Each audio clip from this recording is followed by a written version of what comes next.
We are continuing to follow breaking news. Northern California Congressman Doug LaMalfa has passed away. That's right. And this morning joining us is KCRA3 Political Director Ashley Zavala. We know that you've been working the phones ever since this news really started just a few hours ago. What have you been hearing from the folks that you've been speaking with? There's a lot of sadness today within both parties, the Republican Party and the Democratic Party. Doug LaMalfa, as I know you've been talking about all morning, served in Congress for more than 2 decades, for more than a decade, nearly 2 decades. And he really, his kindness touched both parties. We've seen a lot of Democratic Congress people, representatives from California coming out and offering their condolences. Governor Gavin Newsom lowering flags to half-staff today and acknowledging that while the two did not have a lot in common, maybe ideologically, they certainly shared passion for representing their people.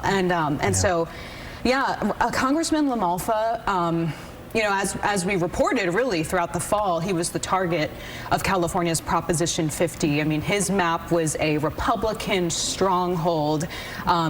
His constituents were loyal to him, re-electing him, term after term after term, and they redrew his map so that it would be flooded with a lot of coastal Democrats. And so it wasn't clear if LaMalfa was going to have a job in the upcoming term. But yeah, he was known for being a real advocate for rural California when it comes to issues having to do with water, and even most recently, the rural hospital closures. He was working with U.S. Senator Adam Schiff on trying to extend and redefine what is critical access care so that health centers would not close as a result. He tried to get funding. I know that was something he was trying to work on with U.S. Senator Adam Schiff, again, a Democrat working across the aisle.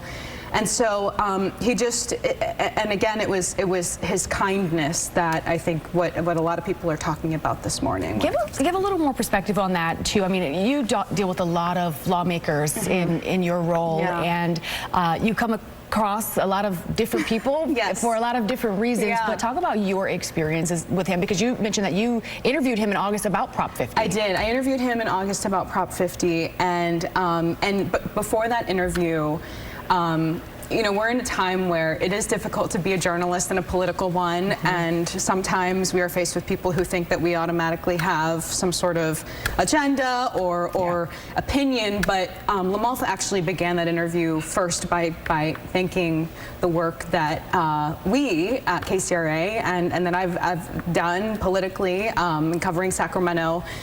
And actually, where I interacted the most with Representative LaMalfa was on Instagram. He is a heavy Instagram user. In fact, his last post was just 20 hours ago, or a little less than 20 hours ago, criticizing, he's a Republican criticizing New York's new mayor, Zohran Mamdani. Good luck, New York, I think was something along the lines. But in my interactions with him on Instagram, it was always kindness.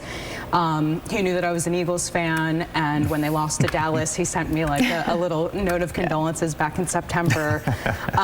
When I posted about I had taken a break, and he said, good for you for taking a break. He was never commenting on like the policy debates here or what Democrats were doing. It was always something like, oh, that's I see you, and that was again, that was nice. Getting down to the very essence of basically being a fellow human being. Exactly. And again, we know that this story is just hours old, but there are going to be folks who end up looking and seeing, well, what does this mean for the future of the House? Yes. So without trying to, look into a crystal ball to see exactly how that's going to play out, what are the next steps? Yes, and this is something that we saw, this is with every passing of every politician. Unfortunately, something that California has seen now a couple of times with the passing of U.S. Senator Dianne Feinstein, who is a Democrat, and now with Representative Doug LaMalfa. Governor Gavin Newsom is going to have to call a special election. That is in state law. That's something that he'll have to do within the next couple of weeks. We know the governor's office is actually right now working to get us the information and the details on what exactly that could look like, whether it is something that is presented to voters in Doug LaMalfa's district during the June primary here, whether that's something that has to happen before, we'll see. But there's also confusion about Proposition 50 and how Doug LaMalfa's district was redrawn, and if that will have an impact on what that special election would look like. Right now, in this moment, the seat that would be filled for Representative LaMalfa's vacancy now would actually, it's my understanding, under the current maps, because LaMalfa was filling out a term. Right. It's my understanding someone would need to fill out that term under the current representation. Okay. All right. All right. Ashley Zavala, thank you so much for stopping by this morning. We really appreciate it. Yeah, thank you. And as we learn more about Congressman LaMalfa's death, we will bring you the very latest, both on air and online. For around-the-clock updates, just download the KCRA 3 app, turn on push alerts, and get those alerts sent straight to your phone.